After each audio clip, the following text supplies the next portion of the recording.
Muy buenos días a todos y todas.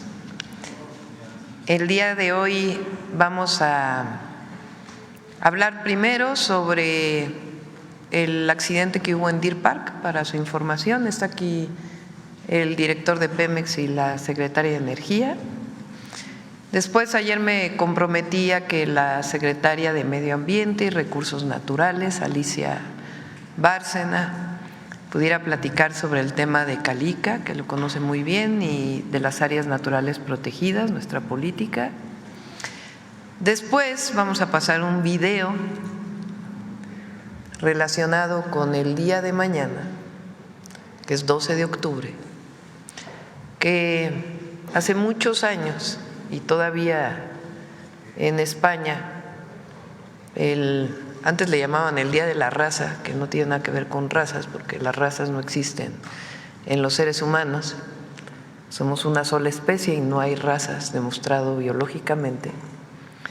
Ahora le llaman el Día de la Hispanidad. Y vamos a pasar un video sobre todas las disculpas públicas que han hecho presidentes o gobernantes de distintos lugares del mundo, para ver si se anima el día de mañana a iniciar este proceso de disculpa pública España a los pueblos originarios de México. Y después abrimos preguntas y vamos a cerrar hoy con otro video de Suave Patria, que son todos los viernes. Entonces vamos a iniciar con Víctor, ¿quieres platicar? Y luego Luz Helena para complementar la información. Adelante, Víctor. Bueno, si me permite, señora presidenta, muy buenos días. Efectivamente, ayer tuvimos en la tarde un accidente en la refinería de Deer Park, que está ubicada en Texas, como ustedes saben. Hubo una fuga de gas amargo, es gas sulfídrico, que es completamente nocivo para la salud. Tuvimos 35 afectaciones, de los cuales se evaluaron localmente y se enviaron al hospital a partir de esa información solamente 13 personas, de los cuales están en estado de salud bien, sin embargo permanecen en el hospital por cuestiones de protocolo durante 24 horas. Lamentablemente tenemos 2 fallecidos, que son los trabajadores que estaban directamente trabajando en la zona afectada y que recibieron el impacto directo del gas. No pudimos recuperar los cuerpos hasta la madrugada por un problema de que la zona se queda afectada y se queda contaminada durante algunas horas. Después de que se disipó el gas, se pudo entrar a la zona y fue cuando encontraron los 2 cuerpos. Uno de ellos muy rápido, estaba a nivel del piso, y el otro estaba a 10 metros de altura, que fue un poco más complicado. Se recuperaron los cuerpos. Se establece una serie de protocolos en cuanto a intervención con las familias, se da aviso a las autoridades. Bueno, inmediatamente después del accidente, los primeros minutos, se da aviso a las autoridades locales, tanto al condado de Harris, donde se encuentra la refinería, como en el estado de Texas y a nivel federal. Actualmente se está haciendo una serie de investigaciones para ver las causas del accidente. Aún no podemos señalar exactamente lo que hay, no podemos especular con las razones de lo que sucedió hasta que se analice concretamente y se haga un análisis causa-raíz de las causas, y ya podremos informar qué fue lo que sucedió. No son trabajadores de Pemex los que fueron fallecidos, ni tampoco los afectados, son trabajadores de la refinería. En particular, los 2 fallecidos pertenecen a empresas de mantenimiento que se contratan como un servicio externo a la refinería. Recordemos que no hay personal de Pemex. Bueno, el directivo, los responsables de la refinería sí son mexicanos, pero el personal es personal de los Estados Unidos. Entonces, estamos en contacto con las familias. También hay un protocolo para interactuar con ellas. Primero son las empresas de mantenimiento que son los que contrataron a los trabajadores, después las autoridades, y en tercer lugar ya podemos nosotros interactuar con las familias. Pemex ha ofrecido todo el apoyo hay una serie de seguros que se contratan en este tipo de casos. Los protocolos están muy bien establecidos y se han estado desarrollando de manera muy coordinada con las autoridades. Ahorita exactamente en estos momentos se está haciendo la reunión para ver las causas raíz de la investigación. Entonces, ¿las afectaciones de la refinería? Automáticamente cuando hay el accidente se pone en stand-by, se reduce el nivel de las refinerías, directamente las áreas afectadas. Tenemos ahí 3, 4 plantas que fueron paradas. Hay una coquizadora, una planta tenemos 2 plantas de destilación, una de ellas sigue rodando, pero otra fue parada totalmente. Una planta de desintegración catalítica también fue parada. Sin embargo, se paran de manera temporal hasta ver si no hay más afectaciones y la planta se mantiene sin otras partes afectadas. En particular, nos han preguntado si tuvo una afectación la parte de la petroquímica. Acuérdense que Deer Park tiene 2 unidades, una parte que es de Pemex, otra parte es la refinería petroquímica de Shell. Esa parte quedó aislada, no tiene ninguna afectación. Una vez que se decida el análisis causa raíz, que va a ser muy rápido por el tipo de accidente que hubo, vamos a arrancar rápido la refinería para que siga produciendo la cantidad que está produciendo, que son alrededor de 320,000 barriles por día. La refinería tiene 340,000 barriles que puede procesar y normalmente trabaja con 320, 310. Eso lo vamos a recuperar muy rápidamente. Gracias. ¿Algún complemento? ¿No repiten? ¿Complemento de esto? ¿Cuándo está el 100% la producción de la refinería Olmeca? Yo digo 80%. Sí. En el tema de la refinería Olmeca está programada una reunión específica para ello, pero voy a responder a la pregunta. La planta está al 80%. Acuérdense que ahorita estamos en el periodo de arranque de la refinería, de tal manera que se hacen las corridas, se verifica que es todo bien, que esté funcionando correctamente, se para, se arranca y todo.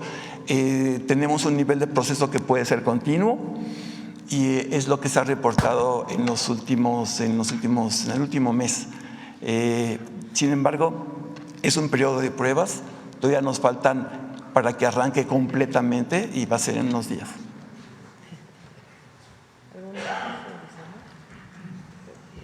Con su permiso, Presidenta, nada más para complementar, decirles que la refinería en términos físicos se encuentra operando al mínimo, como dice el director, y únicamente, también comentarles que desde el primer momento se tuvo contacto con las autoridades federales y locales. La autoridad ambiental, la EPA y el condado de Harris ya dieron su visto bueno en términos de la calidad del aire que existe en la refinería y en sus alrededores, por lo tanto ya no hay riesgo en términos de la fuga que se sufrió de este ácido, de este gas, y únicamente estamos en espera de concluir la reunión que en estos momentos se está realizando para iniciar el protocolo de investigación de la causa raíz y poder iniciar las operaciones normales de la refinería. Esperamos que este mismo día. Gracias. Adelante, Alicia.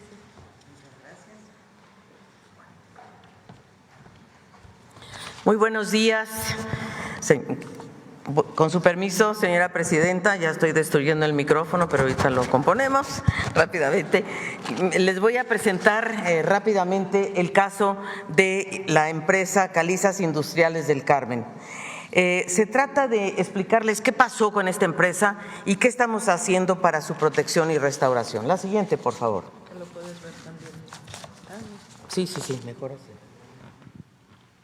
Calizas Industriales del Carmen es una empresa filial de Vulcan Materials dedicada desde 1986 al aprovechamiento y explotación de roca caliza y sus agregados pétreos, principalmente piedra triturada, arena y grava.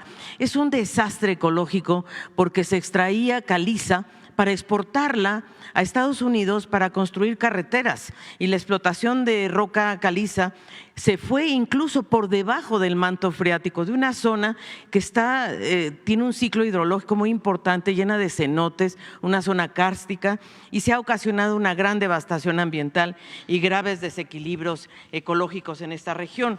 Quería darles un poco cuál es la dimensión, son 1.200 hectáreas lo que se ha explotado en este caso. La siguiente, por favor. Pero la empresa ha dado una serie de declaraciones falsas, entre otras que dice que tiene todos los permisos. No es verdad.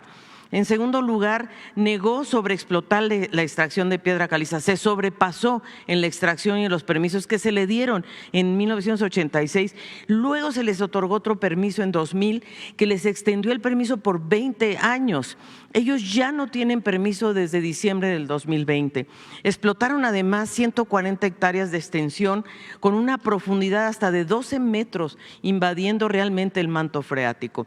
Declararon que había 7 cenotes de los, hay 17 en total, ahorita vamos a ver, y cuando se hizo una visita se encontraron solo 4, quiere decir que destrozaron al menos 3.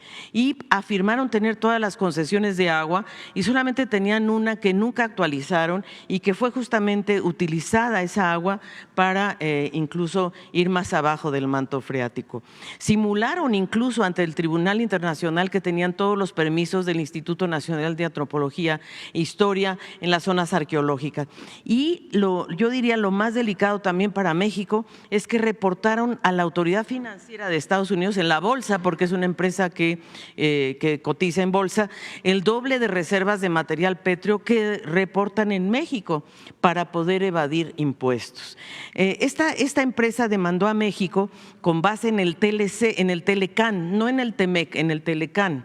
Y por más de 1.500 millones de dólares, porque México ya les prohibió, a partir del presidente Andrés Manuel López Obrador, le cerró absolutamente la extracción de caliza en el subsuelo de Playa del Carmen y de Cozumel. La siguiente, por favor.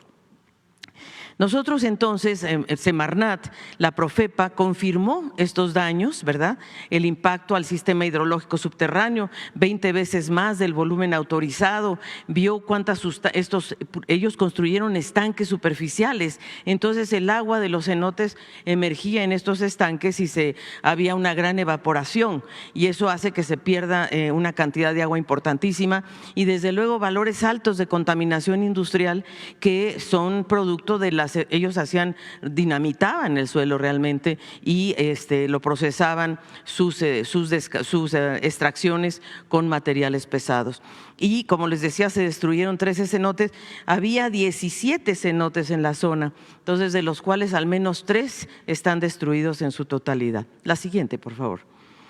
Entonces el presidente López Obrador decidió que se hiciera un área de protección de flora y fauna y esto es lo que se decretó el 23 de septiembre de 2024. Como ustedes saben, cuando se decreta un área natural protegida, pasa por un proceso. Primero se publica en el Diario Oficial de manera tal que hay una consulta pública, se les da mucho tiempo a todos los interesados para dar sus opiniones o sus reclamos y finalmente el decreto se publicó el 23 de septiembre de 2024 y lo que se logró, que yo creo que es un logro enorme, esta es Calica, aquí está en este cuadrito, y lo que se logró preservar fueron 50,000 hectáreas para la protección de flora y fauna y sobre todo porque conecta con un área de protección del mono araña y otra cosa muy hermosa que lo vamos a ver ahorita y por supuesto ahí hay una gran cantidad de fauna muy importante, murciélagos, jaguar y como les digo el mono araña, el mono aullador. Y la verdad es que ahora lo que nos toca es tratar de restaurar las 2,000 hectáreas que fueron dañadas, porque aparte del permiso que tenían 1,200, pues ellos fueron a 2,000 y se permite crear un corredor biológico que va a conectar el Mar Caribe con los petenes de Campeche, que esa es una cosa maravillosa y por supuesto vamos a publicar el plan de manejo el 28 de febrero de 2025 porque aquí en Calica hay un puerto. Y yo quiero, señora presidenta, si usted me lo permite, esto no es una expropiación, porque la empresa Calica está diciendo que le estamos expropiando. No, no estamos expropiando. Su terreno sigue siendo de ellos. Lo único que sí estamos diciendo es que no pueden extraer ni un gramo más de piedra caliza. Eso sí, Es decir, tendrán que restaurarlo, producir bosque o a ver qué hacen, pero caliza, no. La siguiente, por favor. Y esto es la parte maravillosa, porque esto va esta área natural protegida se conecta con Calakmul.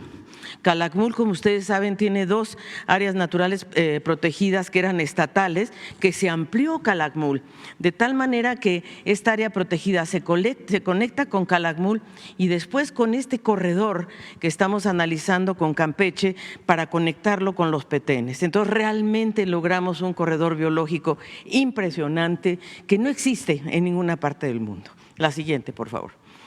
Y esto se enmarca en el programa que nos ha pedido la presidenta Claudia Sheinbaum de hacer un programa nacional de restauración, ¿verdad? ¿Cómo restauramos? ¿Cómo logramos, yo diría, atender los ecosistemas y sitios degradados, restaurar en zonas donde hay especies endémicas, especies emblemáticas de México? ¿Cómo involucramos a las poblaciones, a las comunidades y mejoramos sus medios de vida? Garantizamos la justicia ambiental. Y desde luego nos basamos en conocimiento científico, porque la CONABIO ha hecho una cosa que ha sido un aporte al mundo, que es el índice de integridad ecosistémica. Es el único índice que existe a nivel mundial y que México aportó a las mediciones internacionales. Nosotros sabemos que en México hay 42% de ecosistemas con ciertos grados de degradación que vienen históricamente, no es que se haya hecho el sexenio anterior, esto viene de muchos años. Nosotros estamos seguros, convencidos, que con este programa podemos restaurar el 20% del territorio. Sí lo podemos lograr si logramos sanear estos ríos, Tula, Lerma, Atoyac, Sonora, recuperar el 30% de los manglares de nuestros 11,000 kilómetros de costa, no es difícil, y reforestar 10% de los bosques y selvas en 9 estados de la República. Y desde luego nuestro gran acuario del mundo, que es el Golfo de California, donde está la vaquita, las ballenas, azul, etcétera, y creo que lo podemos lograr. La siguiente, por favor. En el país, el presidente López Obrador dejó 232 áreas naturales protegidas. En su periodo se logró proteger 50 áreas adicionales a las que venían de antes. Entonces, fíjense ustedes qué maravilla, porque muchas de las áreas protegidas están en las zonas marinas, que es lo verde, ¿verdad? Y nosotros tenemos este mapa que no se ve nada, pero sí se ve el mapa por lo menos, pero lo pueden bajar de la red con una lupa, por supuesto, pueden ver todos los datos. La siguiente, por favor. Y esto es lo que dejó el presidente López Obrador. Fíjense qué importante. Logramos de 182 áreas naturales protegidas, así empezó el periodo de 2018, se llegó a 232 áreas naturales protegidas, 98,000 hectáreas, que fue lo que se aumentó en términos de áreas naturales protegidas. Pero hay otras áreas que son voluntarias, cuando la gente dice yo quiero poner mi terreno a protección. Y ahí estamos hablando de 1,233 más, o sea, llegamos a 99 millones de hectáreas de conservación. Es realmente espectacular. ¿Y por qué es espectacular? Y ponemos la última, por favor.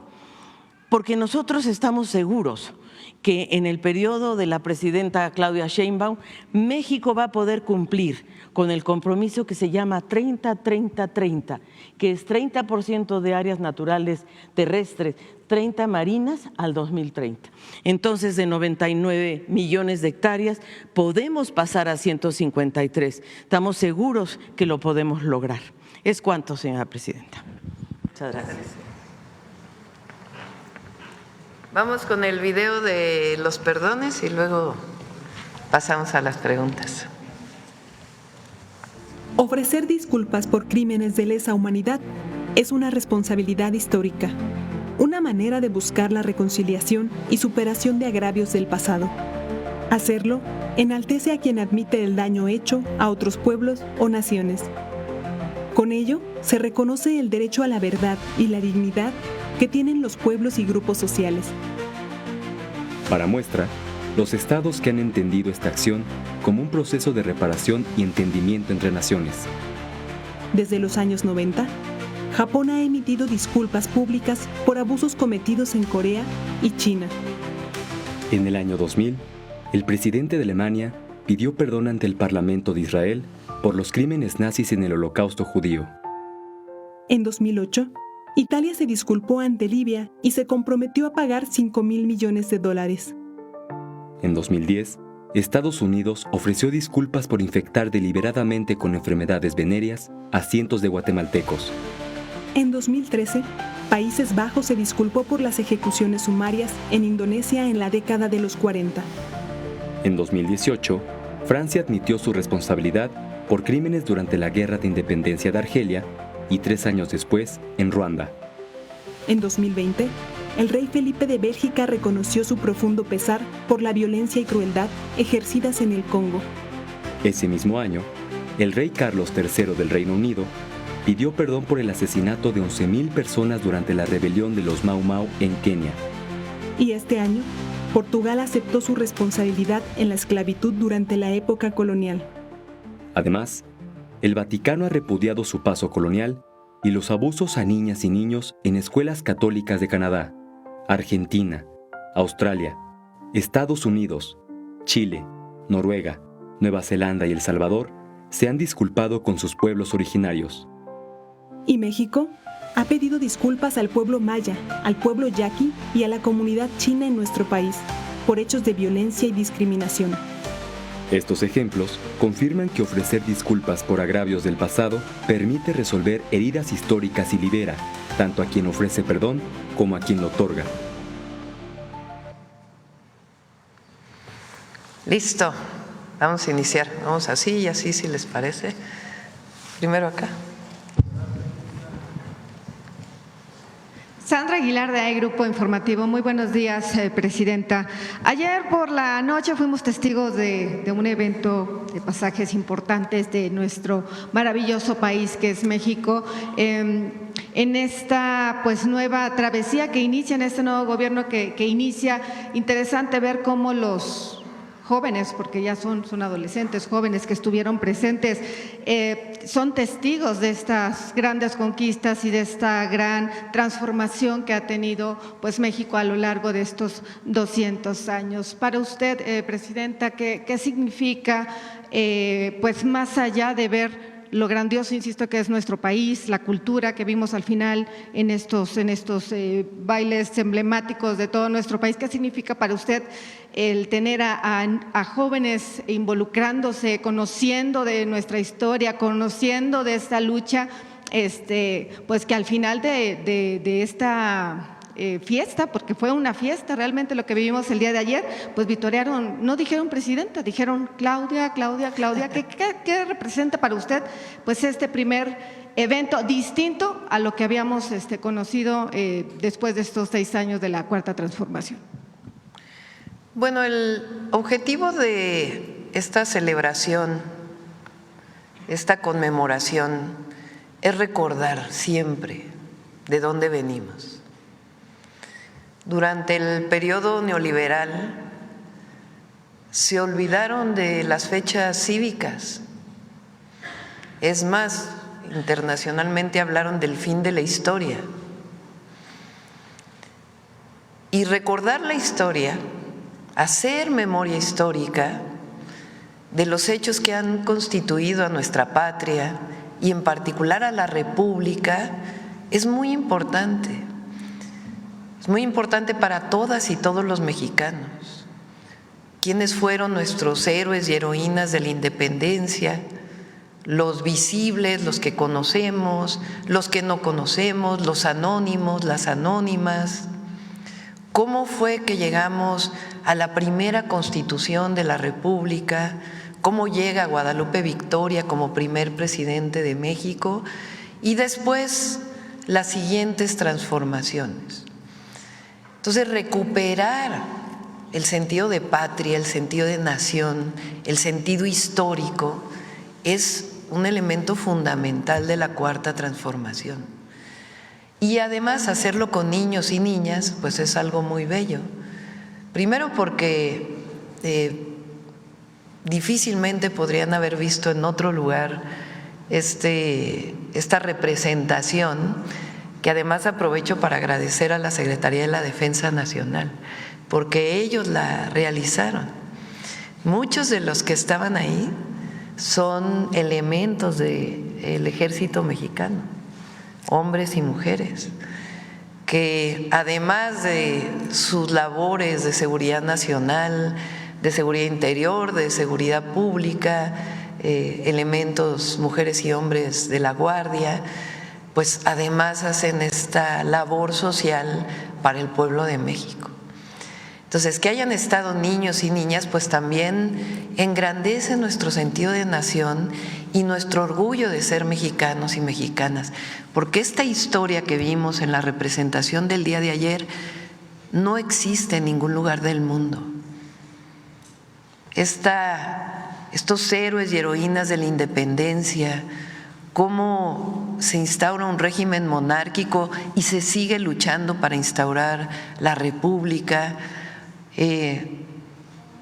Después de la independencia, su consumación, cómo siguen luchando contra la última invasión española que hubo, y después la lucha contra la invasión de Estados Unidos, y después las leyes de reforma, y después la lucha contra la intervención francesa, y después ayer terminamos con la Revolución Mexicana de manera muy breve.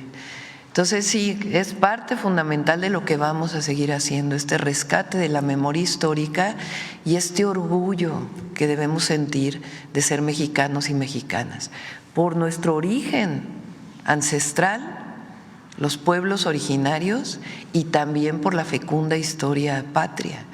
A eso es a lo que llamamos el humanismo mexicano, que se traduce además pues en que entre todos nos cuidamos, entre todos nos queremos, entre todos nos ayudamos, no permitimos que nadie se quede atrás, por eso por el bien de todos primero los pobres.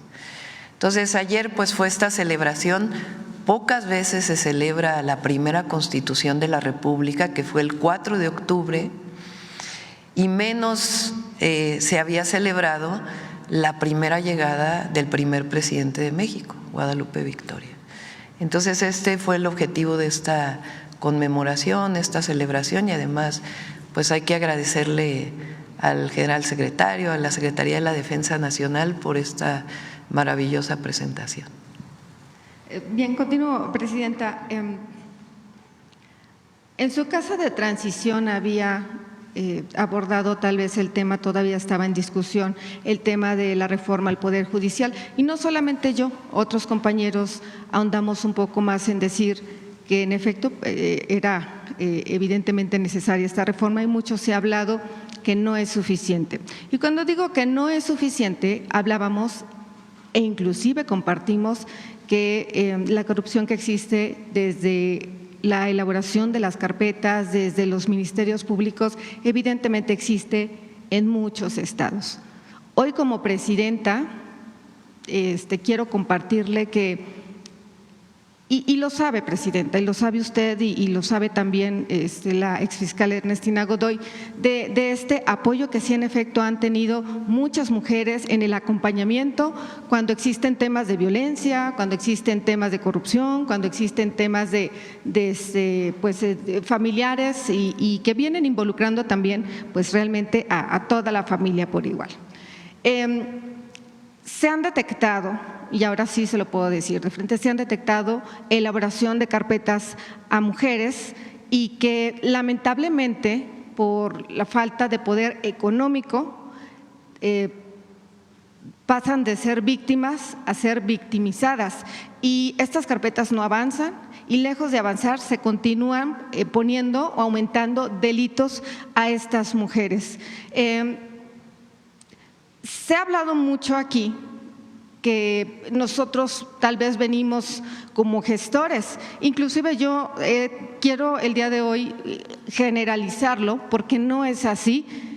Ojalá me permita compartirle un solo caso y que usted o los encargados o quien a usted designe puedan ver que en efecto esta corrupción existe, que en efecto el poder económico adentro de las fiscalías existe y que no se puede continuar señalando, estigmatizando. Tienen que dejar inclusive las mujeres hasta dejar de trabajar, porque todavía les aumentan otro delito más por abandono de hogar, cuando ni siquiera pensión les comparten, cuando ni siquiera se liberan sus carpetas, cuando las acusan inclusive de robo, cuando las acusan de muchos otros temas más. Yo no sé de qué manera, porque sé que esto es independiente a usted, pero sí vemos la coordinación. Ayer que vimos al fiscal, porque estuvo presente el fiscal en este evento, habla muy bien, no lo habíamos visto en años, en eventos públicos, es la realidad, pero si existe ahora esta coordinación, como usted lo ha compartido desde el día 1, ojalá que exista también esta coordinación para poder dar seguimiento a lo que acontece al interior de las fiscalías. Y específicamente voy a hablar, vamos a decirlo así, aquí en la Ciudad de México. Insisto, ojalá me permita compartirle un solo caso y verá que van a salir muchos más. Existen en las redes sociales. La coordinadora jurídica Ernestina Godoy lo sabe también. Sé que no pueden hacer mucho, lo sé, pero también quiero que quede aquí puesto, Presidenta, para que pues lo tenga presente y en la oportunidad y en sus facultades que usted tiene, pues puedan apoyar a estas mujeres. Y voy a cerrar con esto. Yo sé que es tiempo de mujeres, yo sé que es tiempo de muchos apoyos para nosotras, pero también tengo que evidenciar que estamos olvidando a los hombres, y le voy a decir por qué. En el estado de Morelos, en la Fiscalía de Morelos, se ha detectado también que las mujeres se prestan a señalarlos por intento de violación y luego cuando determinan, por violación primero, y cuando determinan que no existió tal delito, quiero reclasificar el delito, fue intento de violación. Permítame compartirle también un solo caso para que se dé cuenta cuánta gente inocente está en las cárceles, o al menos este tema en específico. Con ello se avecina una marcha para el próximo mes de noviembre por todas las personas que están dentro de estos centros penitenciarios, que son inocentes y que la única voz que tienen es aquí, señora Presidenta. Sabe que existe corrupción en esta fiscalía y ha llegado desde el 1 de octubre una nueva gobernadora. Ha llegado usted como mujer y esperemos que no manchen este tipo de situaciones, pues su gobierno. Y hasta ahí voy a dejar porque nosotros no hacemos gestiones, solamente compartimos lo que sucede en estos lugares. Con esto me despido. Gracias. Se pueden hacer gestiones, o sea, digamos, no gestiones como tal, sino denunciar algún caso, no está prohibido. Aquí está Adriana Contreras. Adriana, ella era directora general de gobierno, es una mujer muy capaz, de principios, con sensibilidad, mucha convicción y mucha empatía. Ella está ahora a cargo de Atención Ciudadana de la Presidencia. Entonces, si le puedes pasar a ella los datos a los que refieres y los investigamos. Yo lo diría en dos sentidos, ¿no? Uno, ayer lo dijo en su discurso la historiadora que se presentó, la doctora Gómez, y refiriéndonos al Poder Judicial, quiere decir que a 200 años de la República, que estableció la elección, aunque era indirecta hasta 1917, del Ejecutivo y el Legislativo, y ella dijo, la mejor manera de celebrar los 200 años de la República es la reforma constitucional, en donde ahora el Poder Judicial también va a ser electo por el pueblo. Por supuesto, no es todo. Lo que queremos es erradicar la corrupción en todos lados donde se encuentre. La corrupción, pues, es de los peores males, si no es que el peor mal que tuvo nuestro país. El presidente López Obrador avanzó muchísimo y hay que seguir avanzando. Entonces, vamos a la reforma al Poder Judicial, a hacer la realidad.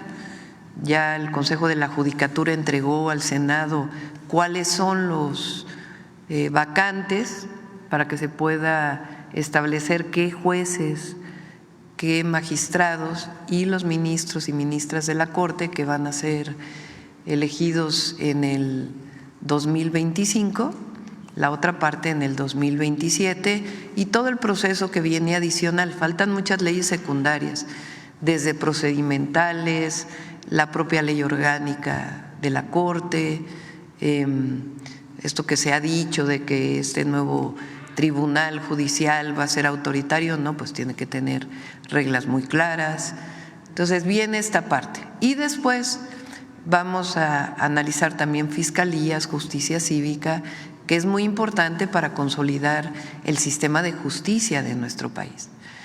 Yo siempre digo que la cuarta transformación, entre otros elementos centrales, pero tiene una palabra que es justicia, en su ámbito más amplio. Es justicia social, es justicia para las mujeres, es justicia ambiental y es un sistema de justicia que permita que independientemente de la clase social a la que perteneces, de tu origen étnico, de cualquier origen que tengas, cualquier pensamiento, cualquier religión, independientemente de la diversidad, todos los mexicanos y mexicanas tengan acceso a la justicia. Eso es la cuarta transformación. Y hay muchos avances, pero no quiere decir que esté todo resuelto. Y por eso es importante seguir avanzando. Le agradezco, presidenta. Gracias. Ahora de este lado, Carlos. Buenos días a todas y todos. Carlos Navarro de Heraldo Media Group. Pemex tiene una deuda de casi 100,000 millones de dólares. ¿De qué manera van a hacer este saneamiento financiero, doctora, para que no se vean amenazadas las finanzas públicas? Si gustan, en otra mañanera viene Víctor, Luz Helena, el secretario de Hacienda. Disminuyó la deuda con el presidente Andrés Manuel López Obrador, que es muy importante. Tradicionalmente, ¿cómo funcionaba Pemex en el pasado? Prácticamente todos los recursos de Pemex entraban a la tesorería, se regresaba, digamos, en términos presupuestales, y para poder operar Pemex se endeudaba. Esa era su forma. Lo reconoció Gurría en un video que se presentó aquí, incluso en la mañanera, cuando vino el exdirector de Pemex y estaba el presidente López Obrador. Entonces, lo que se hizo ahora pues fue cambiar el modelo en los últimos 6 años, disminuir las exportaciones para que la mayor parte del crudo que se produce sea para la producción de gasolinas, diésel y otros combustibles, y al mismo tiempo ir saneando las finanzas de Pemex. Entonces ahora estamos trabajando en un programa no solamente relacionado con finanzas, administración de Pemex, sino también de la visión de largo plazo para Pemex. Como ustedes saben, nosotros, además de la soberanía energética, queremos avanzar en la transición energética por motivos ambientales locales y también por motivos del cambio climático global. Eso quiere decir aumentar la generación de fuentes renovables de energía. ¿Cómo va a entrar Pemex en este proceso de transición energética? ¿Qué papel juega CFE? ¿Qué papel juegan los privados? Todo ello lo estamos trabajando, va muy avanzado porque Luz Helena ha coordinado este trabajo prácticamente desde que la anunciamos, hace como 3 meses. Han estado trabajando de manera muy importante y lo vamos a presentar aquí. El Plan Nacional de Energía, hacia dónde va Pemex, cómo todavía mejorar las finanzas de Pemex. CFE tiene finanzas, la verdad, muy buenas, y cómo avanzar hacia el Plan Nacional de Energía de corto y de largo plazo. Preguntarle, ¿de qué manera se van a utilizar las nuevas tecnologías para el combate al huachicol, presidenta? Es otro de los temas que también tenemos planteado. Ahí disminuyó mucho el huachicol con el presidente López Obrador. Todavía hay un porcentaje que tiene que ver desde ductos hasta importación de combustibles, y estamos trabajando en ello también junto con aduanas, el SAT, Profeco, para poder no solamente desde la perspectiva de dónde sale el combustible ilegal, sino también a quién se lo venden, que es una parte muy importante, porque hay una cadena. Entonces disminuyó bastante, y de lo que queda es de dónde viene, cómo se controla en el origen, y después cuál es la cadena en donde entran y si llegan a gasolineras, por ejemplo. Entonces, todo esto lleva instituciones como Profeco, ASEA, Pemex, Sedena, aduanas, si es que hay combustible que está entrando de manera ilegal o combinado. Aduanas en el gobierno del presidente López Obrador tiene ahora laboratorios en sitio que antes no tenían, porque antes había una muestra, se mandaba al laboratorio, regresaba 4 días y se prestaba muchas cosas. Ahora ya hay laboratorios. Entonces, todo esto porque queremos, pues evidentemente, erradicar el huachicol. Y por último, en la transición hablaba de que quería escribir un libro sobre la transición con el presidente Andrés Manuel. Ahí voy. Voy como en una, pues yo creo una tercera parte de la descripción que ocurrió durante esta transición histórica, y espero poderlo terminar a fin de año, espero.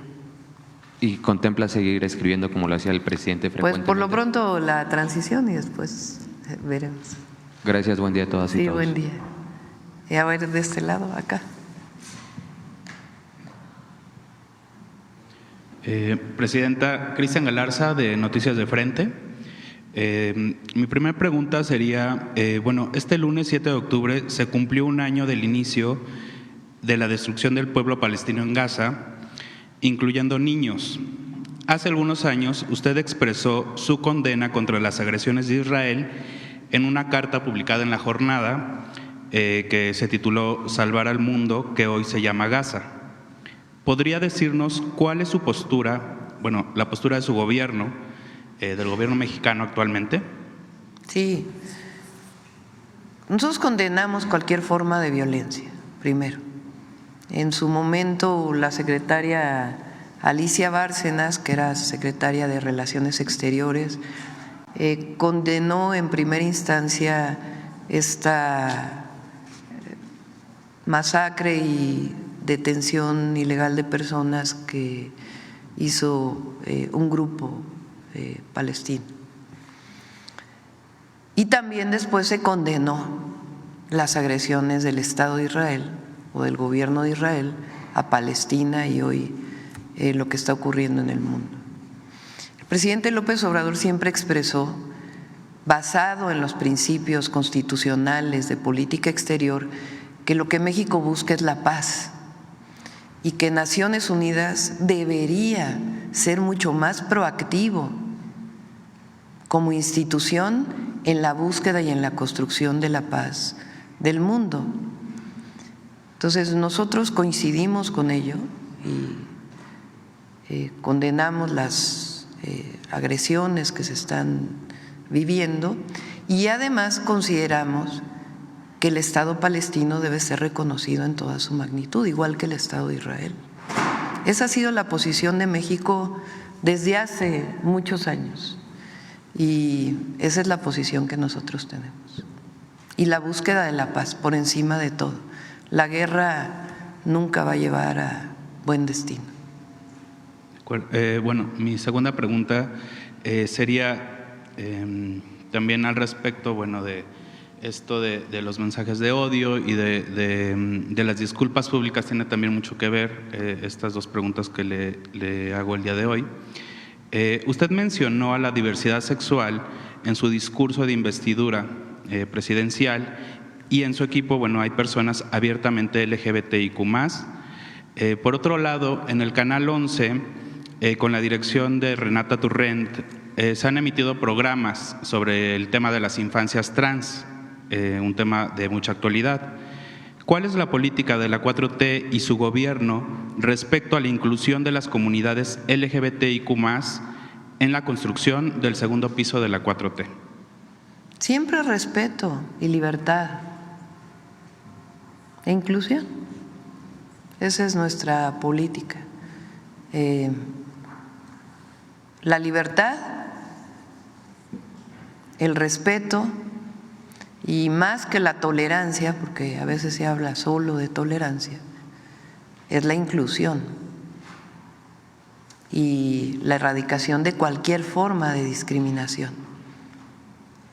Lo dije en el discurso,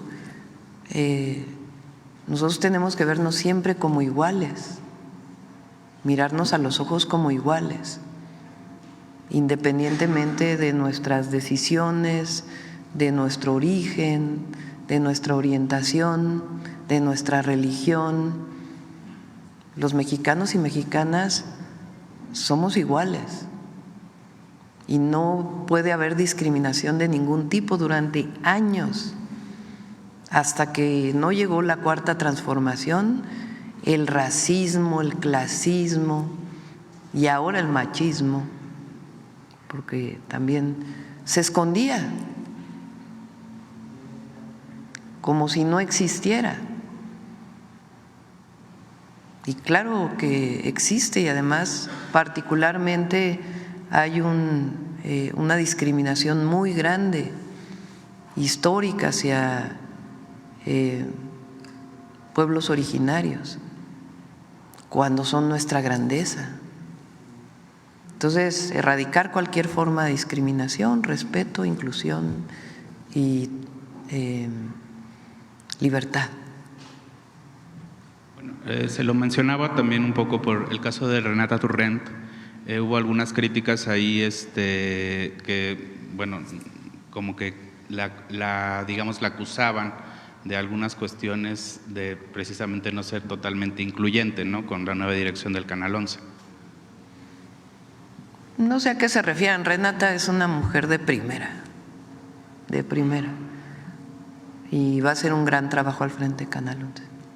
Gracias, Presidenta. Gracias. Por acá. Buenos días, Presidenta. También buenos días, Gabinete.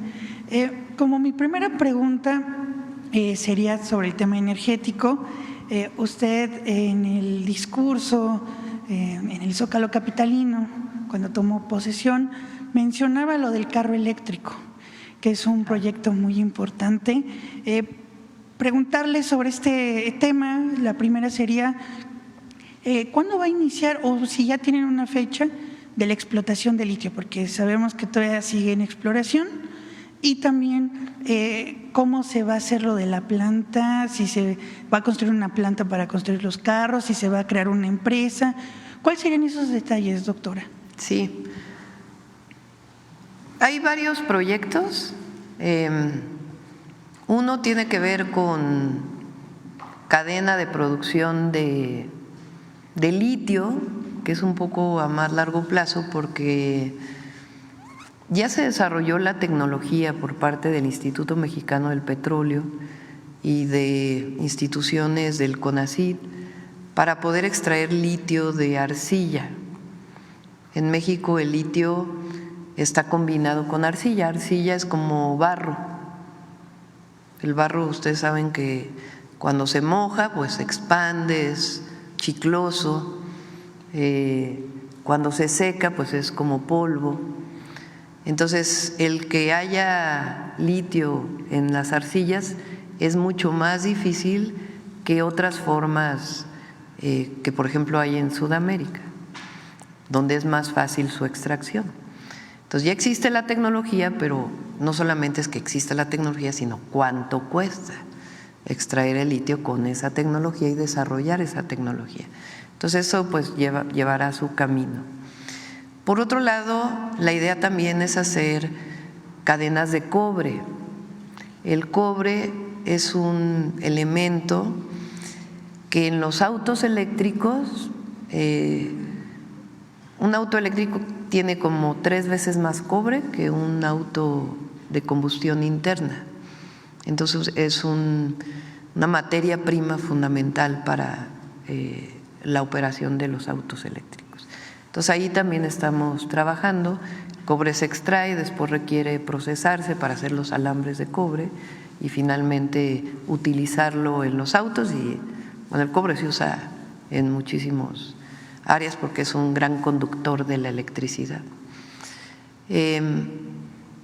Entonces, esa es, digamos, una parte. La otra es hacer el carrito. Digo carrito porque la idea es hacer un auto compacto pequeño. Ustedes saben que en las ciudades en nuestro país, pues hay, o en el mundo hay distintos tipos de autos. Un auto Tesla, por ejemplo, eléctrico, pues es muy oneroso. Entonces nosotros queremos un auto eléctrico compacto, pequeño, similar a algunos que se desarrollaron, por ejemplo, en China o en la India, pero con desarrollo propio. Que sea también una alternativa a la motocicleta, porque la motocicleta pues es muy peligrosa. Se puede usar, pero a veces se usa con 3 personas en una moto y puede ser muy riesgosa. Entonces la idea es hacer un auto compacto, barato, eléctrico, que pueda funcionar. Hay empresas en México desde hace mucho tiempo que fabrican motores eléctricos, mexicanas. Entonces la idea es usar estas empresas con la inventiva mexicana de investigadores, investigadoras, juntarlas para poder hacer el ensamble de este auto eléctrico. Puede ser uno o pueden ser varios, de hecho ya hay algunos autos eléctricos. Y generar cadenas productivas de tal manera que todo lo que está en ese auto eléctrico sea fabricado en nuestro país, de tal manera que no, en la medida de lo posible, importemos lo menos, para que eso genere cadenas productivas, que generen empleos y otras posibilidades. Ya hay un prototipo, o hay varios prototipos, y si nos aguantan un poco, pues ya los presentaremos aquí en la mañanera. Muchas gracias, doctora, por la respuesta. Por los nervios se me olvidó presentarme. José Manuel Fuentes, de Capital 21. Y en mi segunda pregunta sería también tema energético. Usted como jefa de gobierno construyó un proyecto muy importante que es la planta de carbonización hidrotermal.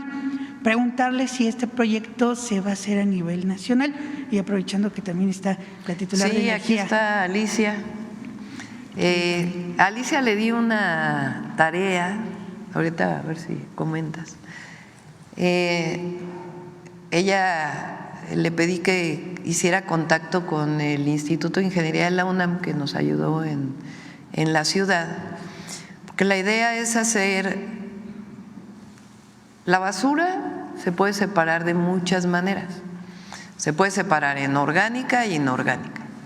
La orgánica pues son residuos que vienen de productos orgánicos, la inorgánica pues es de plásticos y otros materiales que algunos de ellos pueden ser reciclados y otros no.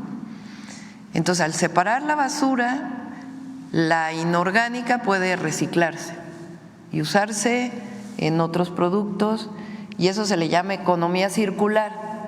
¿Por qué? Porque el desecho, en vez de tirarse en un relleno, se ocupa y vuelve a entrar a la cadena productiva.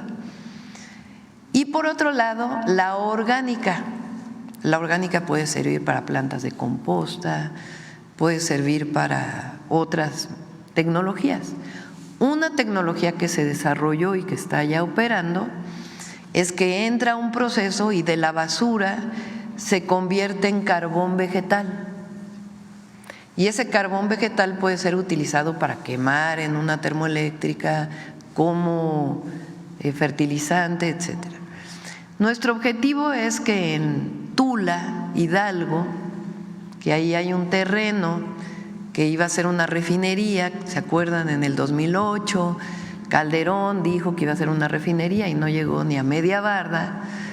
Pues ahí nuestro objetivo es hacer un gran centro de reciclamiento, de economía circular y usar pues varios desarrollos tecnológicos. No sé si quieras comentar algo, Alicia, y aprovechando también te cambias de cachucha y comentas cuando eras secretaria de Relaciones Exteriores, lo que hizo el gobierno de México.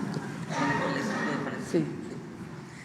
Con mucho gusto. Estamos muy contentos porque la presidenta nos ha dado un mandato que yo creo que va a ser un cambio de paradigma, y es que en estos 700 hectáreas podamos establecer 2 plantas recicladoras, y para ello estamos haciendo ya un inventario de los residuos del estado de Hidalgo, ¿verdad?, para saber cuáles podemos utilizar, y ya hemos contactado al equipo que la doctora nos indicó del Instituto de la UNAM, de Ingeniería de la UNAM, porque la idea es tener ya el proyecto tan pronto como sea posible y vincularlo al saneamiento del río Tula en su totalidad. Y esto además va a beneficiar al Estado de México, porque también hay que ver los residuos que provienen del Estado de México, de la ciudad, y ver si podemos realmente generar la primera planta, yo diría, pues francamente creo que en el mundo, el primer parque industrial de economía circular, partiendo por estas 2 plantas, una de reciclamiento de, como dijo la doctora, de residuos orgánicos para producir pellets de carbono, y el otro sería materiales de construcción. Ese es un gran tema, los materiales de construcción que pueden ser reusados, y aquí en la Ciudad de México hay una planta que produce adocreto, entonces ya se puede utilizar incluso para el asfalto de las carreteras que se están planteando. O sea, esa es la economía circular.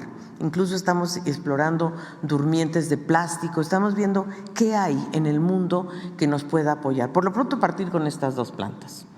Y luego en relación a Palestina, muy importante, México además se sumó a una petición que hizo Chile a la Corte Penal Internacional, porque el tema es que Israel o sea, es verdad que jamás atacó a Israel el 7 de octubre, pero también es verdad que la respuesta de Israel ha sido desproporcionada.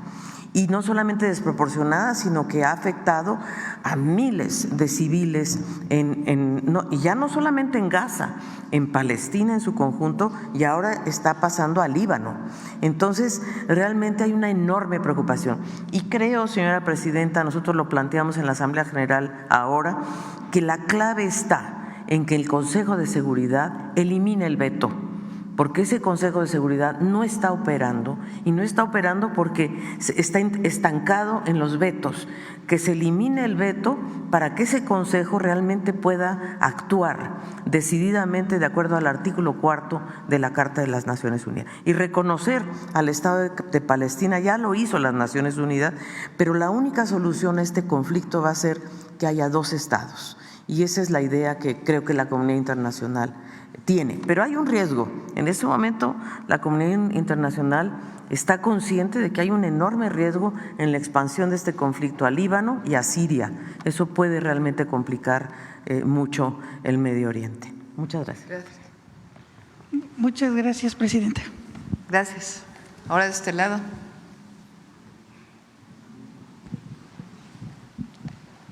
Gracias, buenos días. Judith Sánchez Reyes, de Perspectivas MX. Presidenta, preguntarle sobre el estatus de la megafarmacia a casi un año de su inauguración, si le han compartido algún reporte sobre cómo se ha estado dando el surtido de estas recetas. Se aumentó el número inicial de 6 recetas diarias, y si la megafarmacia será punto de referencia para el abasto de medicamentos que se manejarán en las farmacias del bienestar que se tiene previsto instalar el próximo año. Sí. Llevo ya 3 reuniones con el equipo de salud, ISSSTE, IMSS Bienestar, Birmex, para ver cómo mejoramos el abasto de medicamentos a los centros de salud y los hospitales, y después a las farmacias de bienestar. Sí se va a seguir ocupando la megafarmacia de Huehuetoca, y lo que estamos haciendo es meter más tecnología, digitalización de todo el proceso, desde la compra. Ya va. Les comparto a Eduardo Clark, que es hoy subsecretario de Salud, muchos de ustedes lo conocen. Él estuvo en la Ciudad de México en la Agencia Digital de Innovación Pública, Agencia Digital de Innovación Pública, Y ahora tomé la decisión de que se fuera a salud porque aparte de que estuvo encargado durante la pandemia y aprendió mucho, pues él es experto justamente en procesos de digitalización, de eficientización y de operación logística, de distribución. Entonces él va a ayudar mucho al doctor Kersenovich, a Zoe Robledo, a Alejandro Schwartz, a Martí, a todo este proceso de compra y distribución de medicamentos. Entonces, adicionalmente, les adelanto, ya lo va a presentar, si no la próxima semana, la otra, la Secretaría de Salud, porque se están haciendo guías médicas, porque la compra de medicamentos también tiene que ver con qué medicamento compras para curar qué enfermedad o paliar o ayudar a la persona enferma o para prevenir cualquier enfermedad. Entonces, adicionalmente, lleva ya desde antes de que entráramos el doctor Kersenovich, que es una eminencia y reconocido por todo el país, en guías médicas para público y privado que permitan decir si la diabetes es esta condición, cuál es la manera óptima de atenderlo. Para que una farmacia, de un consultorio, de una farmacia, de un médico general ahí, no sea tan discrecional. Por supuesto hay libertad médica, pero hay guías también que permitan orientar. Y eso va a orientar también qué medicamentos compras. Entonces, todo este proceso, muy importante, lo va a explicar aquí el doctor Kersenovich. Y entonces, y también cómo se va a hacer la nueva compra de medicamentos, la distribución, etcétera, etcétera. ¿Se daría, por ejemplo, un reporte del tipo de medicamentos que se estuvieron adquiriendo a lo largo de que se puso en funcionamiento la megafarmacia? Sí, con gusto se hace, pero yo creo que una parte muy importante es hasta dónde se avanzó con el presidente Andrés Manuel López Obrador y cómo vamos a seguir avanzando con el objetivo de que en cada centro de salud, en cada hospital, en cada farmacia del bienestar esté el medicamento que se necesita y también qué sustituto haya ese medicamento. Cuando nosotros vamos al médico, el médico nos dice, pues requieres este antibiótico y si no, se puede sustituir por este otro.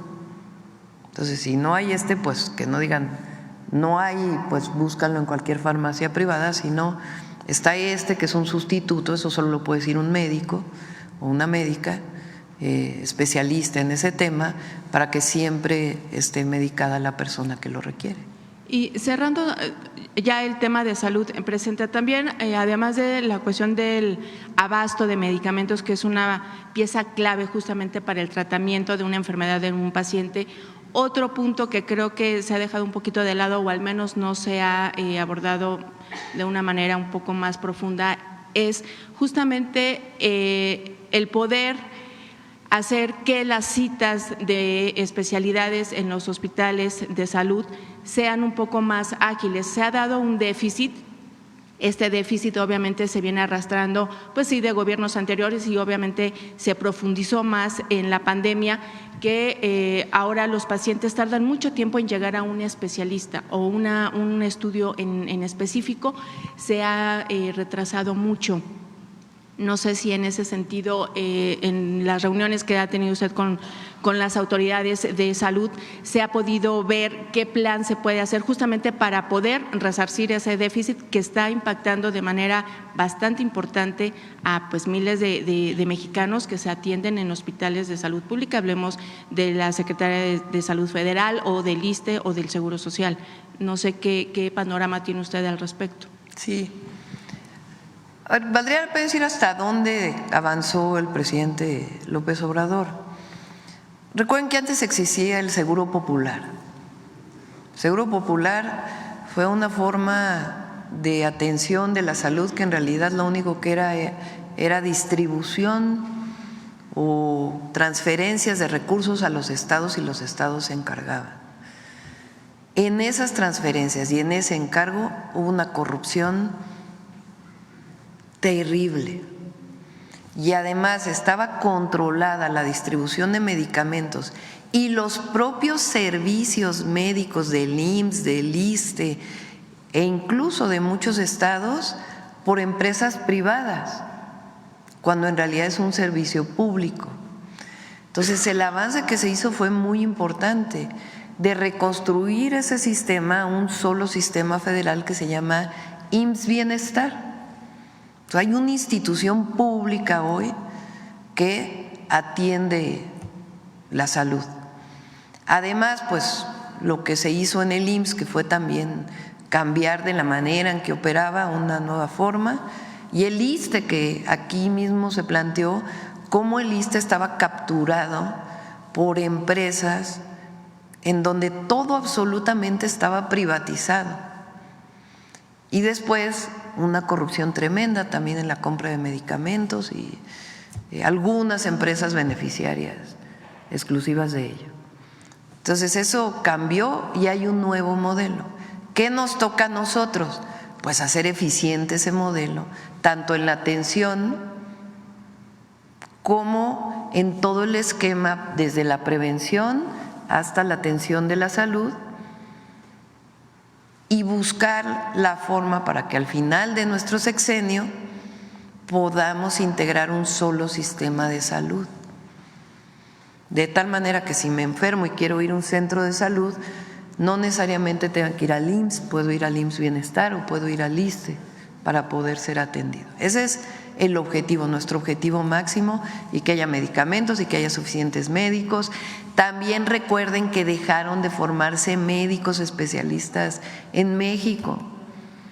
En esta idea de que restringir el ingreso iba a ser médicos de excelencia, que fue toda la idea educativa del neoliberalismo, de reducir el ingreso a las escuelas, poner exámenes súper difíciles para que entraran muy poquitos y que iban a salir, según esto, muy poquitos pero muy buenos.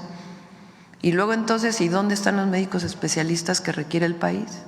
Entonces se aumentó el número de ingresos a residencias, es decir, cambió el modelo y ahora a nosotros nos toca fortalecerlo. Y eso va a incluir lo que tú dices, que haya suficientes médicos, que estén abiertos los fines de semana, que pueda atenderse el rezago, porque además a todo esto pues nos tomó la pandemia que duró 2 años. Entonces, ahora vamos a entrar a un proceso de hacer pues más accesible el servicio de salud, que es un derecho humano, que ya está en el artículo 4 y que se va a fortalecer. Bien, Presidenta, en otro tema, ayer el expresidente de Estados Unidos y ahora candidato Donald Trump planteó que en caso de regresar a la Casa Blanca, se podrá renegociar el TEMEC con México y Estados Unidos para el 2026. ¿Qué repercusiones piensa usted que podría traer a México? ¿Esto sería conveniente? Sí, él se refirió en particular a productos que vienen en particular de China que no están reportados y que incluso ya en el actual TEMEC pues hay limitaciones.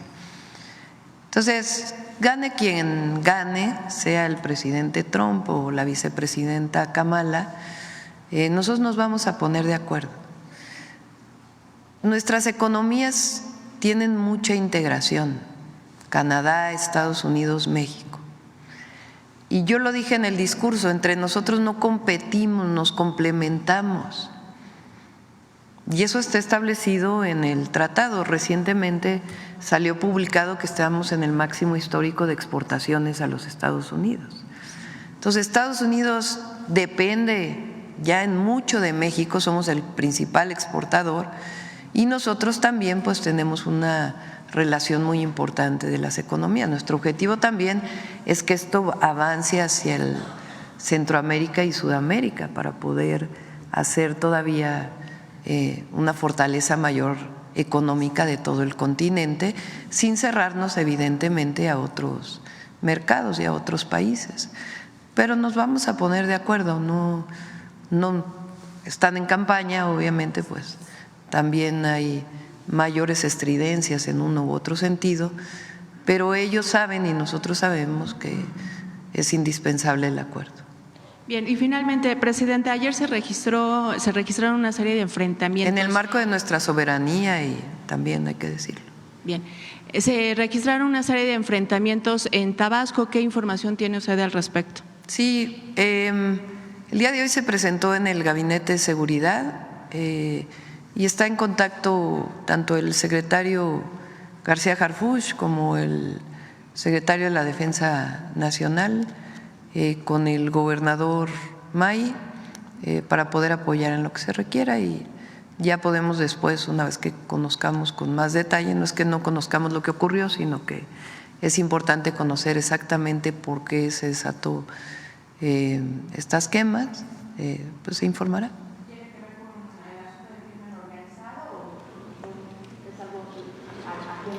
Pues hay que tener toda la información antes de especular.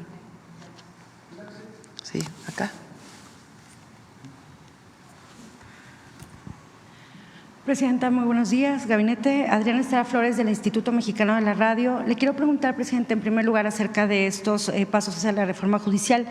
La Asociación de Magistrados y Jueces expresó su rechazo a este hecho o esta decisión que tomó el Consejo de la Judicatura Federal de entregar la lista de vacantes al Senado para la próxima convocatoria a la elección por voto popular de jueces, magistrados y ministros. Dijeron que esto es una clara ruptura del Estado de Derecho, una violación a la división de poderes y también las acusaron, presidenta, de haber provocado una crisis constitucional. Le quisiera preguntar en primer lugar cuál es su postura y su respuesta a este pronunciamiento. Gracias. Sí, ellos pues son los jueces y que van a tener que ceder su espacio a los nuevos jueces. Entonces, pues muchos de ellos no están de acuerdo. Hay otros jueces que sí están de acuerdo, hay que decirlo, que por cierto les dan muy poco espacio en los medios. Valdría la pena que se abriera también los medios de comunicación a que escucharan no solamente a algunos ministros de la Corte o ministras, sino también a jueces que están de acuerdo con que se haga están de acuerdo con la reforma que ya se hizo constitucional al Poder Judicial. ¿Qué ocurrió en México? O sea, yo no veo ninguna crisis constitucional, no. Se ha cubierto todos los requisitos y normas que establece la Constitución de la República. Y de nuevo, hubo una elección el 2 de junio. Esa elección no solamente se eligió a la presidenta de la República, sino que se eligieron senadores, senadoras, diputados, diputadas federales. A ver si tienes cuántos ganó la coalición, que lo presentamos el otro día. Porque todavía hay comentócratas que hablan de la sobrerepresentación. Entonces, se eligen los de mayoría. ¿Qué quiere decir el de mayoría? El que gana en su distrito. Y después esos son 300 distritos electorales, diputados. Senadores son 2 senadores que se eligen, que tienen la mayoría, y un tercero que es la primera minoría. Y después hay una lista por cada partido político. En el caso de los diputados son 300 diputados de mayoría y luego se reparten 200 curules en diputados llamados plurinominales o de representación proporcional. ¿Cómo se reparten esos 200 diputados? Con una regla clara que está establecida en la Ley Federal de Procedimientos Electorales. El otro día la presenté aquí. Esa regla es tan clara que prácticamente dice la fórmula que hay que seguir paso por paso. Dice, de lo que eligieron estos 200 se elige un denominador y después ese denominador se divide entre tanto, tanto y tanto y luego se le suma tanto. ¿Qué hizo el INE y después el Tribunal Electoral hace exactamente la división de acuerdo a lo que dice la Ley General de Procedimientos Electorales. Igual que se hizo en el 2015, igual que se hizo en el 2018, igual que se hizo en el 2021, igualito, igualito, igualito. Así, igualito se hizo en el 2024. ¿Qué resulta? Pues que la coalición formada por Morena, PT y Partido Verde tiene mayoría calificada, es decir, más de las 2/3 partes de la Cámara de Diputados. ¿Y qué resulta? Que también en el Senado de la República se tienen 86 senadores, que es la mayoría calificada. ¿Qué dice la Constitución? ¿Cómo se cambia la Constitución? Dice, primero el artículo 39, que es que el pueblo tiene derecho a cambiar su forma de gobierno en todo momento. Es el soberano. Y luego en el último capítulo en el último artículo de la Constitución dice, para cambiar esta Constitución tiene que ser con las 2/3 partes de los presentes en la Cámara de Diputados y en la Cámara de Senadores y la mayoría de las legislaturas locales. ¿Qué se hizo? Se presenta una modificación a la manera en que se elige al Poder Judicial. Eso representa un cambio constitucional. ¿Cómo se hace el cambio constitucional? Se presenta una propuesta por parte del Ejecutivo, se analiza en las comisiones, se pone a votación en la Cámara de Diputados y resulta que votan más de las 2/3 partes. Se va al Senado y resulta que votan las 2/3 partes. Y después se va a los estados y resulta que votan más de las 2/3 partes de todos los congresos locales. ¿Qué resulta? Una nueva Constitución. Entonces, quien defiende sus propios privilegios ha presentado amparos, pero resulta que el amparo no es para un asunto constitucional, es o para leyes secundarias o para un acto que comete una autoridad. Entonces, ¿dónde está la crisis constitucional? En ningún lado. ¿Quién decidió? Con base en la Constitución, con base en las reglas que se aplicaron en el 2012, con las mismas reglas que se aplicaron en el 2018, con las mismas leyes. ¿Quién decidió que avanzara el llamado Plan C? El pueblo. Por eso, 8 ministros de la Suprema Corte no pueden detener este cambio constitucional que ha seguido paso por paso todas las reglas establecidas en nuestras leyes y en nuestra Constitución. ¿Va a ser benéfico para México esto? Sí, porque tenemos un poder judicial con mucha corrupción. La propia presidenta de la Suprema Corte de Justicia aceptó que hay 46% de nepotismo en el informe que presentó. Imagínense, eso quiere decir que la manera en que se distribuyen los puestos en el Poder Judicial es por el hermano, por el primo, por el hijo, por el nieto. ¿Cómo podemos romper ese esquema? Pues que venga de abajo. ¿Serán buenos los jueces? Claro que sí, porque hay un mecanismo que permite que se abra una convocatoria abierta. ¿Qué tienen que cumplir esos jueces? Pues que hayan sacado 8 de promedio en su licenciatura, 9 de promedio en la materia que va a ser su ámbito en el que quieren ser electos. ¿Qué más? Que hagan un ensayo que diga ¿por qué quiero ser juez? ¿Qué más? Cartas de recomendación. Se burlaban porque decían, ¿por qué un vecino puede tener? El que más se entera si es corrupto, el de al lado, es el vecino, porque empieza a crecer su casa, porque tiene 7 coches, porque la probidad tiene que ver también con un juez, con un magistrado, con un ministro y otras cartas de recomendación. Ya que viene eso, entonces se abre una convocatoria, se inscriben 3,000, supongamos.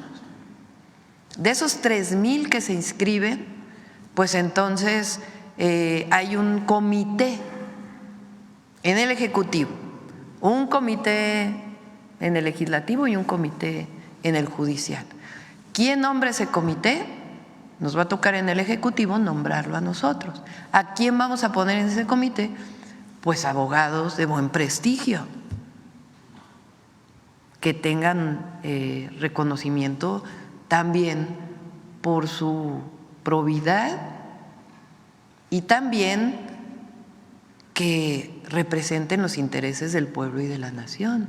Ellos, permítame que termine porque sí, claro, es importante que se… Entonces se hace entonces primero se va a revisar, ¿cumple o no cumple? Que presentó su título y su título de maestría, pues primero hay que revisar si sí son válidos esos títulos, que si sacaron las calificaciones, pues hay que revisarlo, se revisan las cartas, a partir de ahí se hace una primera selección. Después de esa selección, este comité puede entrevistarlos. A ver, te voy a entrevistar. ¿Por qué quieres ser juez? ¿Qué sabes de la materia penal? Y de ahí pues se selecciona otro grupo. Supónganse que de un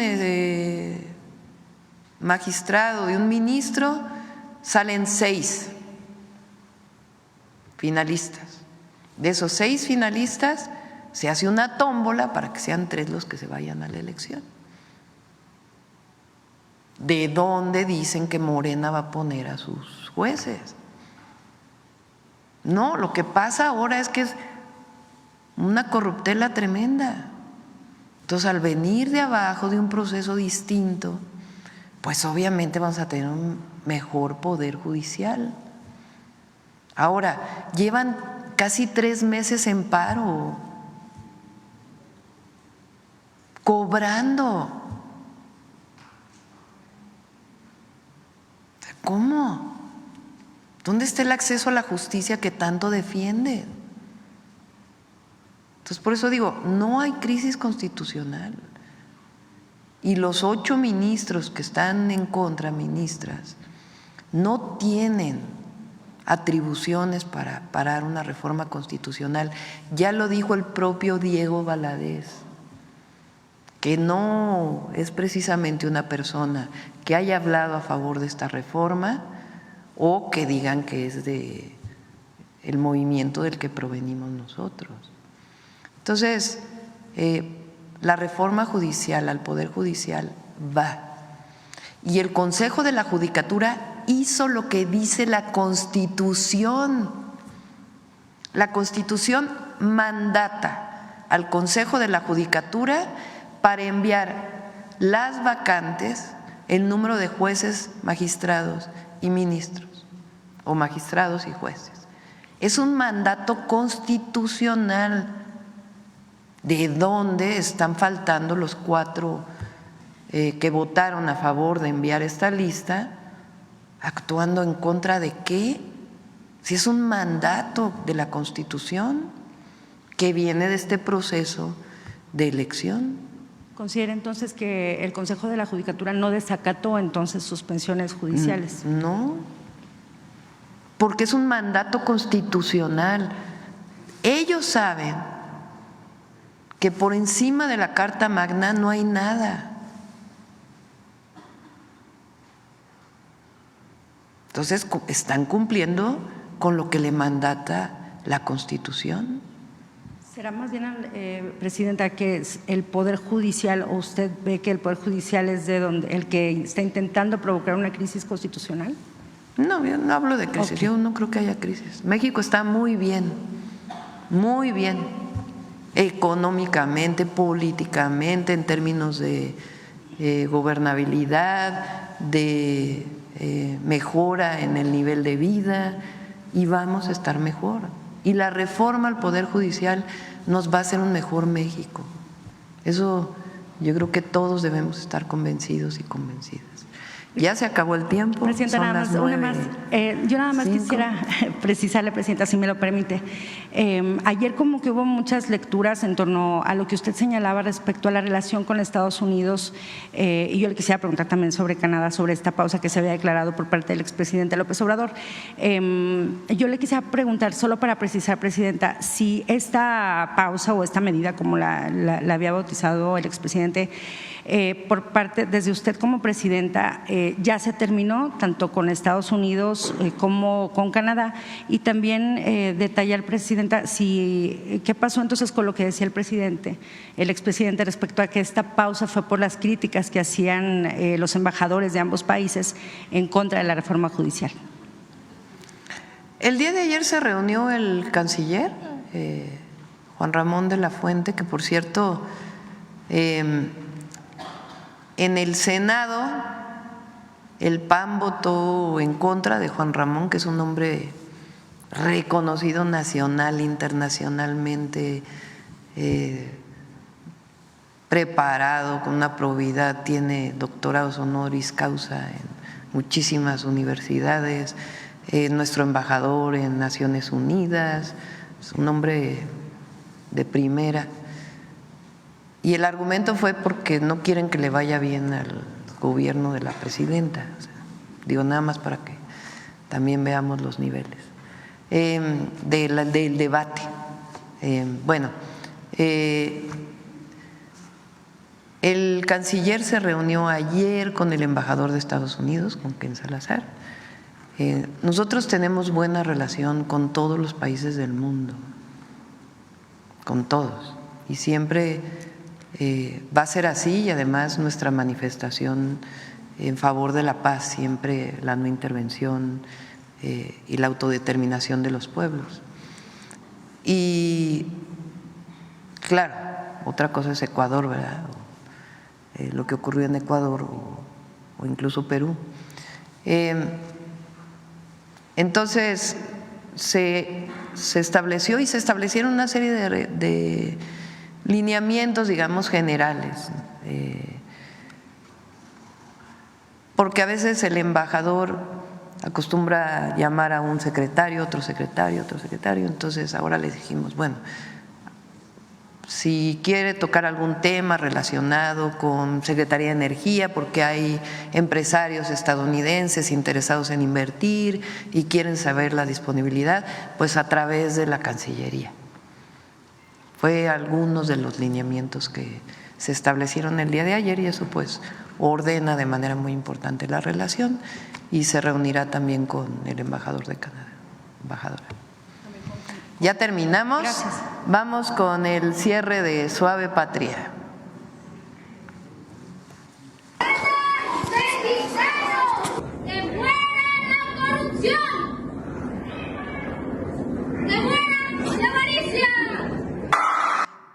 Suave Patria, los viernes, tiene que ver con algo que hace alguien en México o fuera de México, nuestros paisanos, paisanas, que recupera nuestra tradición, que es reconocido, y nos los envían a la Coordinación de Comunicación Social. Entonces, en este caso es un pequeño que después del grito de independencia del presidente Andrés Manuel López Obrador se hizo viral porque dio el grito en su azotea.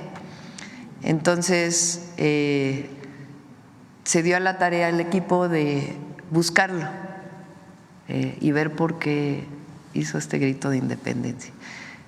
Vamos a dedicarlo, por ejemplo, los próximos viernes, viene el Día de Muertos, entonces lo vamos a dedicar a ofrendas, a tradiciones que se hacen en todo el país, de ofrenda de Día de Muertos, de tapetes, de ceniza, para que sea esta cápsula con la que cerremos los viernes. Ahora sí. ¡Que muera la corrupción! ¡Que muera la avaricia!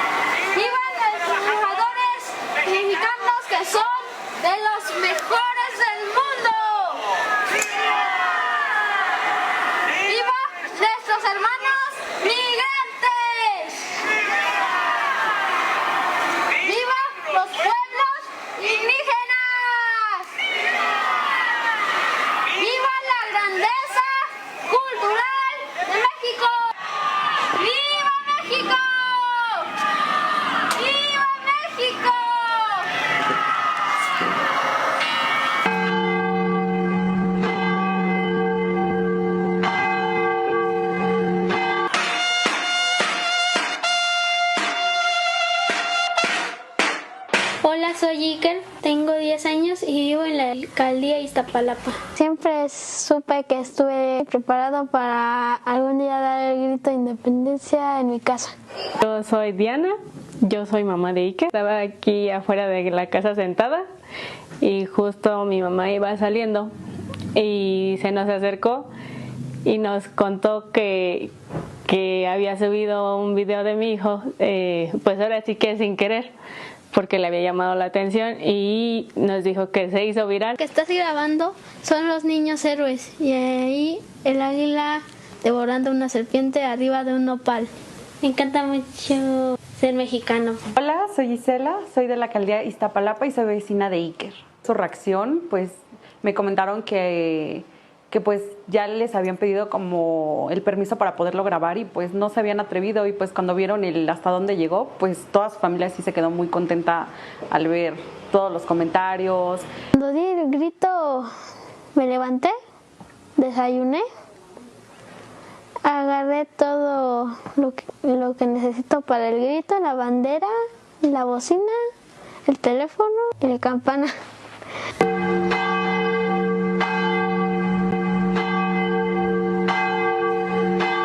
Claudia Sheinbaum, porque es la primera presidenta de México, y voy a verla su primer grito de independencia en el próximo año. ¡Suave patria! Muchas gracias a todos y todas. Buen día.